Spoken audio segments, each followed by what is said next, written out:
Welcome to the Laura Lee Show on tape. The following is my conversation with Val Valerian on the fourth dimension. This took place on radio station KVI Seattle on October 3, 1992. Now, here's Val Valerian. Valerian is our next guest. He's the author of 3 interesting books, Matrix 1, 2, and just out Matrix 3. Val is the head. Welcome, Val. Thanks for joining us. Greetings. You've had such an interesting background in life thus far. Could you tell us a little bit about it and what you've been doing and how you managed to get into the fields in which you find yourself these days? Well, basically, I've been kind of, ever since I was very small, I've kind of observed that things change, but they stayed the same. And everything around me seemed to be kind of hypocritical in nature. And I've always had a curiosity about wondering why what's happening is happening. I was sitting down one day, for example, and my mind turned to George Bush, as it very often does, and I saw him eating breakfast, which I found was kind of odd because of the time of day, until I realized he was in Spain at the time, and then it made more sense. The Montauk experiment really means they couldn't look beyond 2012 A.D., and they couldn't look beyond 1 million years ago. Everybody's sort of aware of the experiment that was done in 1943 and 1983, and they're separated by multiples of 20-year cycles, which is the basic cycle of the Earth. And you'll notice that also falls on 2012. What's the purpose for the 20-year cycle? What is it? What cycle were they following? Well, it's a cycle that occurs around August 20th every 20 years. It's just it's a cycle of the planet. When people, as I was saying, when people die normally, they go out of their body, they go to about the 4th dimension, between the 3rd and the 6th overtone, and recycle back. Well, that's all over. What do you mean that's all over?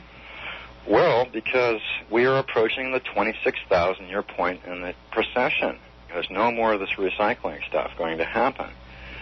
As I was explaining to people before, and within about 10 years or so, 10 or 12 years, most people who are relatively calm and centered will be sitting on some grassy knoll someplace eating an orange they just thought of.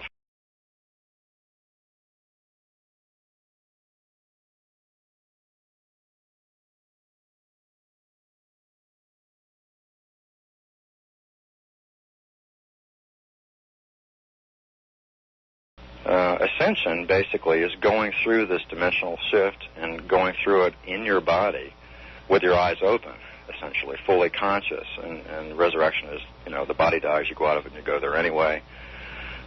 Or you fall asleep, you're going to get there anyway. But it depends on your state, because if you're really a fear-bound individual in the first place, and you go to a situation which will be about the 4th dimension between the 10th and 12th overtones, where what you think you get, and you're a very chaotic individual, well, you're going to have fear, and then you're going to think of something, and you're going to look at it, and you say, well, if I had a gun, and you notice a gun there, and you go, in other words, the people will get there, but they won't necessarily stay there. They'll resonate to another wavelength.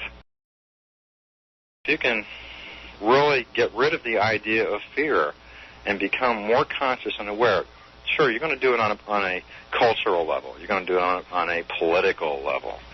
You're going to understand what's going on around you. But that's the first step. The second step is to become more conscious, to become a conscious being. So we're all trying to become more than human, basically. That's what's happening. No, you see, we're not human beings having a spiritual experience. What are we? We're spiritual beings having a human experience. It's a whole different directional. Indeed. You can engage the social drama to whatever level that you wish. In other terms, it's a game. Okay? It's a learning experience, and through your experience, you gain wisdom, which doesn't have a polarity, and from that you gain your personal truth. Okay? Everybody wants to know what's disinformation, what's true, what's not true. and what people believe. Don't believe anything. Beliefs have nothing to do with experience. If you experience something, then you know it. And things out there, and this might seem kind of a strange way of saying it, things out there have absolutely no meaning except the meaning that you give it. So, two people could look at something. One says it's good, one says it's ugly, one says it's Republican, one says it's Democrat. But it isn't any of that. It simply is. And so the meaning you project out on it, you have to understand how consciousness works. And if people really understood who they were, they wouldn't do what they do to each other. And that's why everything political, all this political stuff on that level, is really a no thing in the end. What is voting? Go out and vote. What's vote? What is voting? Voting is saying, govern me. There's no provision made in this culture for people to become autonomous. The last guest that was on was basically saying that a lot of the social ills that are happening in our world today are experientially there to teach us lessons of some type. And, wisdom. And I'm exactly at that same point also, that and that's what you're saying, I think, also, that you can't learn anything without an experience of it. Yes. Well, positive and negative are actually a part of one thing. The only way the consciousness of all that is, everywhere, if you would call that the Creator, can maximize and differentiate the number of probable ways to evolve itself is to manifest itself from as many points as possible simultaneously. So part of it comes through one body, manifests the personality when reacting to the environment. Another third comes through another body, but it's the same root consciousness. So there's really no past and no present. Everything's happening actually right now simultaneously. Yes, from a different perspective. Yes. I want to know basically what the person's personal experience when we shift from the third to the fourth dimension. Will it be a gradual thing, or will it be snap and will all be changed, or how will that take place on a personal level? Well, in my experience, having been through such a thing before, it happens in both ways. It begins suddenly, but it takes about 3 days to entirely complete itself. There will be no people still back here, not on this wavelength. Oh, but what will be here? Animals, plants, rocks? There'll be some life forms here. The rocks will be here, the planet will be here, but there will not be any life in this frequency on this planet. See, the whole thing, everything involves making known something that's unknown. Okay, and that involves consciousness, and it involves you as an individual. Nothing worth doing, if you look back on your whole life here, nothing worth doing, you will recall, involves something that was known. It always involved something that was unknown. And it pushed you into a situation, one way or another, upon retrospect, in which you evolved in understanding about something, hasn't it? Oh, you mean after this 2023? The only thing that makes me sad, though, is the thought that this is a beautiful three-dimensional Earth. It's such a jewel.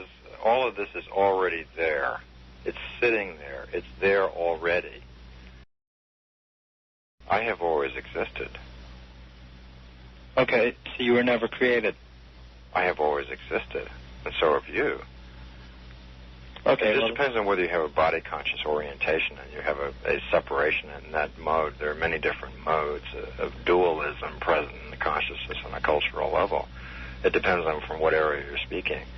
But to answer your question, the Creator is part of what I am. The final word, I think I really have to say, that love is the answer, and not any flower child 60s cultural format in which I say that, but literally as a reality and as a major way to focus consciousness to accomplish anything. That is the major factor.